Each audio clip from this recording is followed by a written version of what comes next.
Hey everyone, welcome back to Grammar Lesson. I'm Mia. And I'm Leo. Good to have you here. So, small story from this morning. I went to the kitchen to make breakfast, and I realized I only had one egg left. Just one? Just one. So I checked the fridge for something else, and I found some rice from last night. Wait, let's stay with that for a second.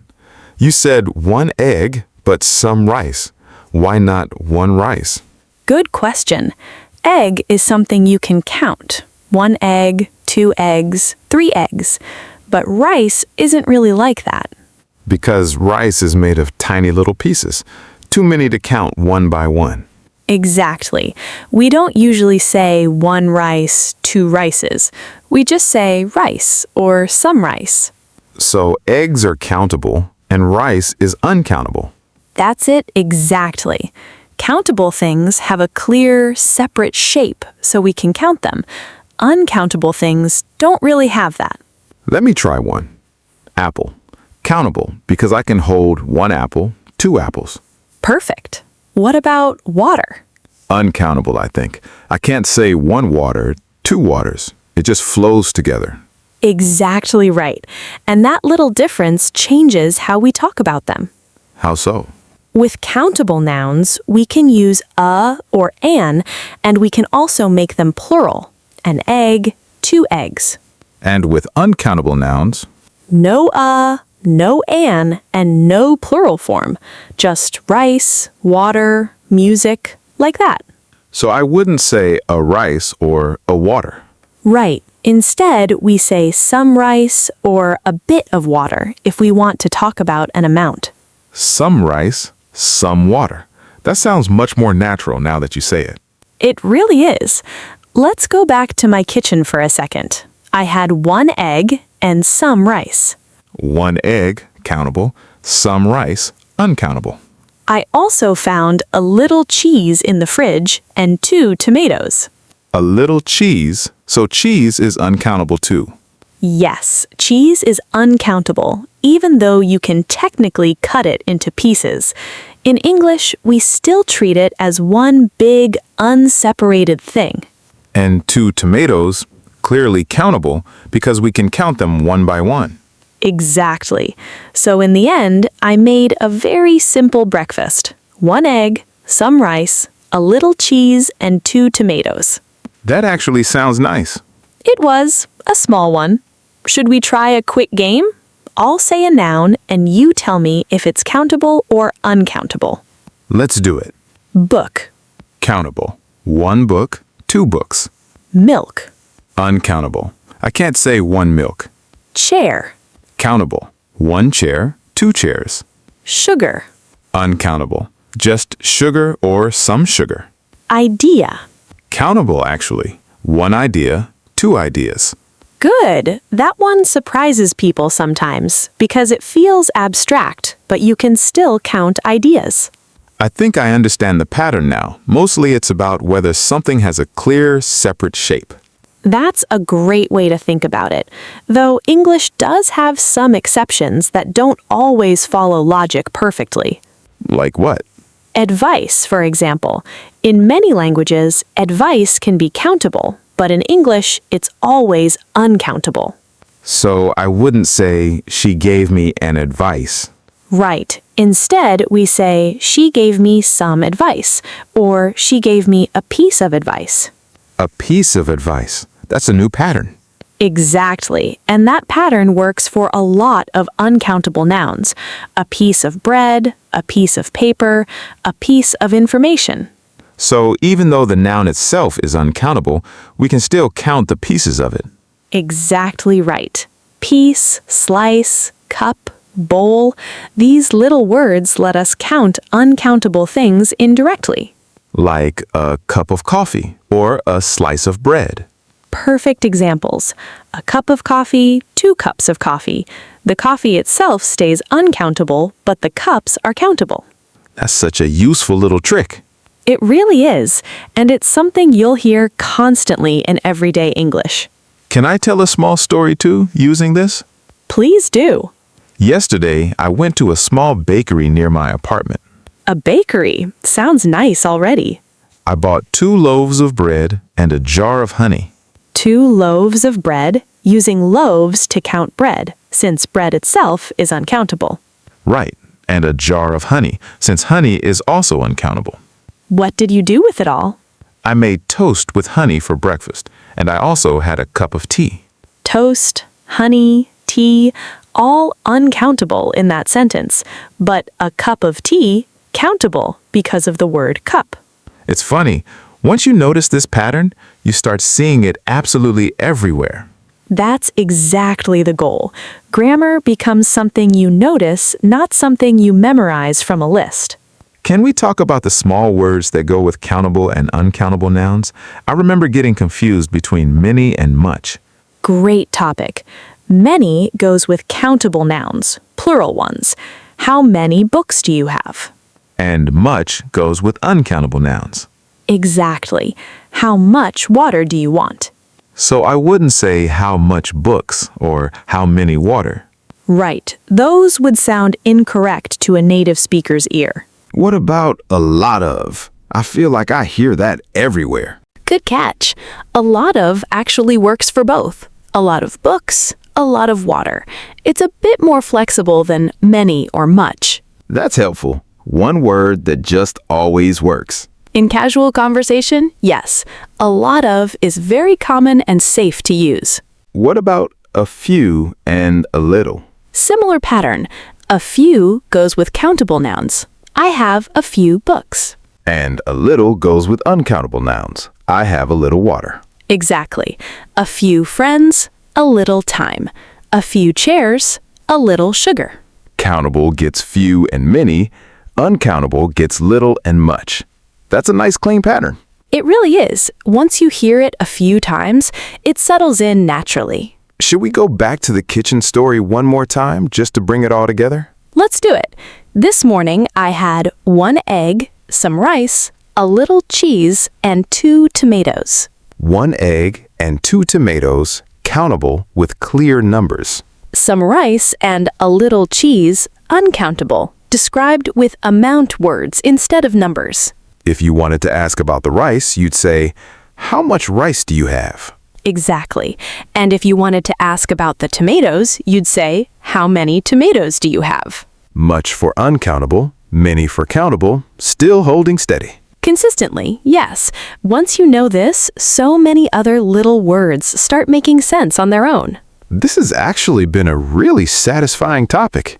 I agree. It's one of those small grammar points that quietly shapes almost every sentence you say. Should we finish with one more quick practice round?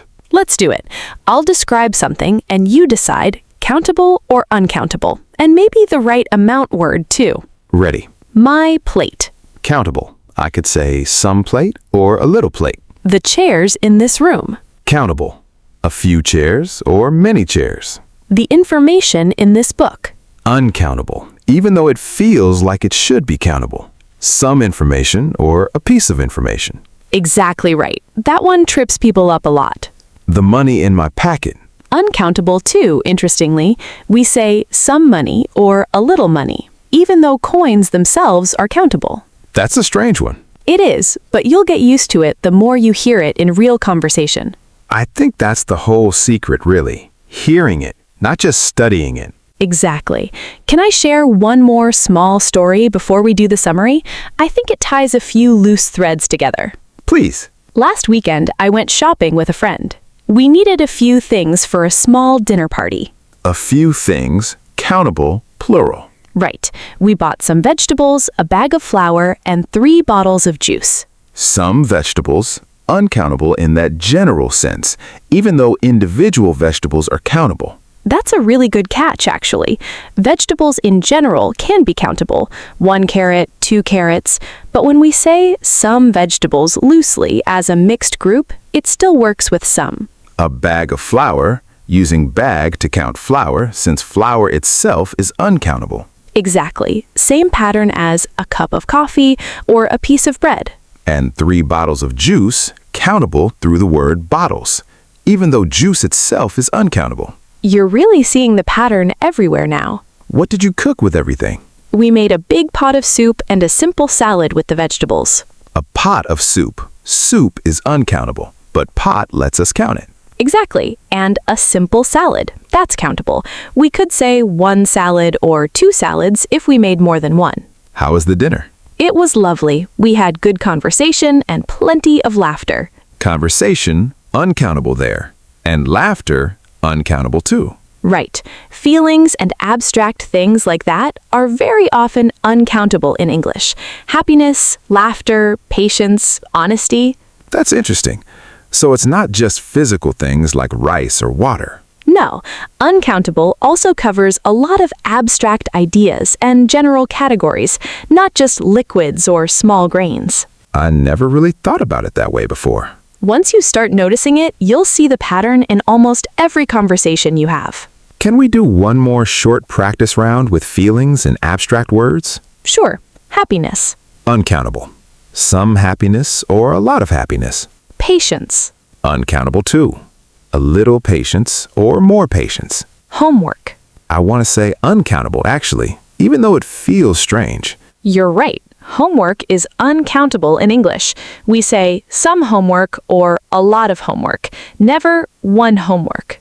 That one always confused me when I was learning. It confuses a lot of learners, honestly, because in many languages, the equivalent word is countable. What about news?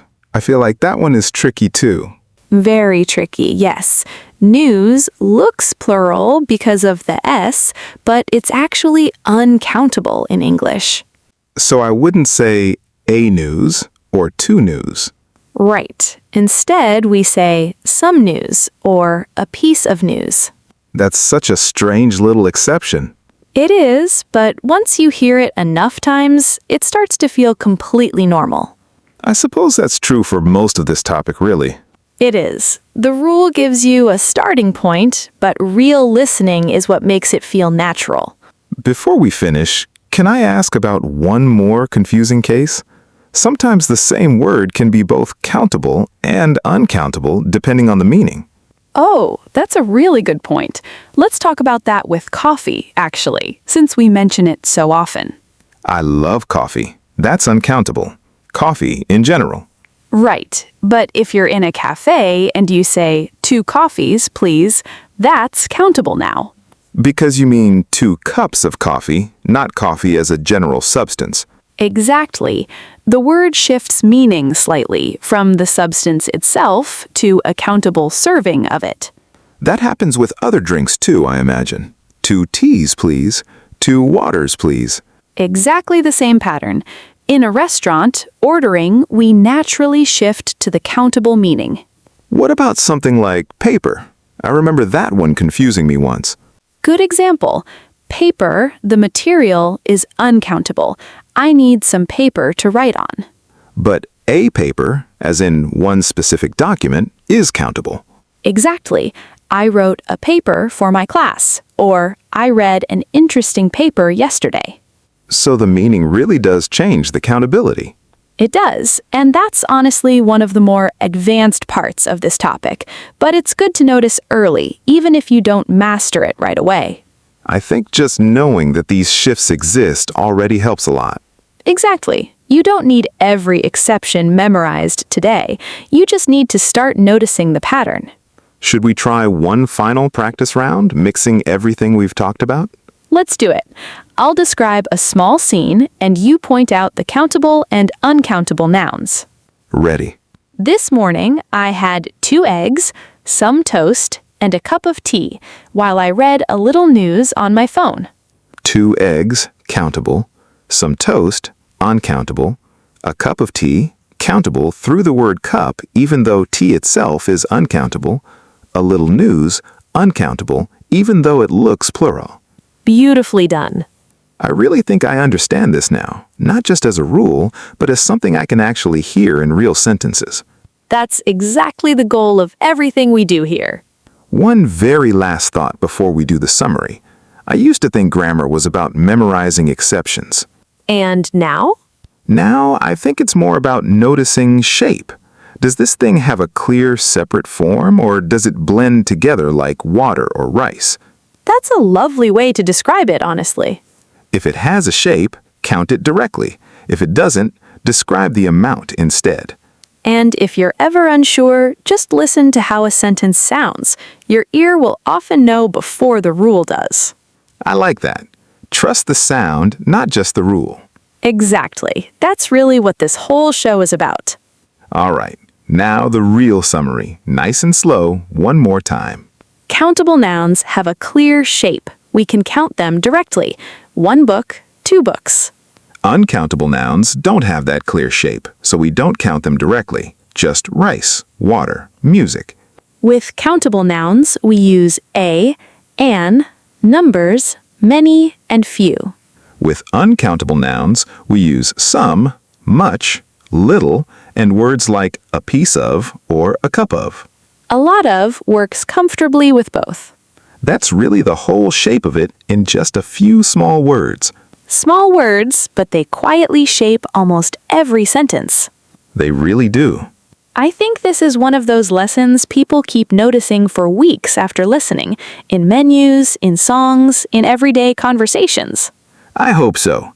That's really the best kind of grammar lesson, the kind that keeps teaching itself after the episode ends. A nice thought to close on. A really nice one. Now it's your turn, everyone listening.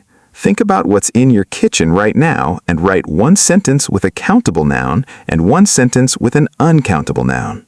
We'll read our favorite comments in the next episode.